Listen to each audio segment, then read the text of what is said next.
Hi friend नमस्कार जय जगन्नाथ। मु रश्मि आपण मानक स्वागत मोर यूट्यूब चैनल रे। आज बनैबा रोही माछर झोल से माछ को मु भल भाव भाजी नहीं आलू भी भाजिकी रखीदे।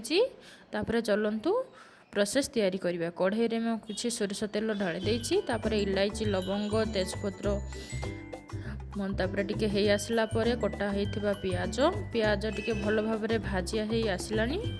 तापरे आमे एथिरे अदा रसुण बाटिकी रखिथिबा सेथिरे आमे पकेइदबा। पकेला परे या टिके भल भाव भाजबा। तापरे कटा हुआ टमाटो पकेइदबा।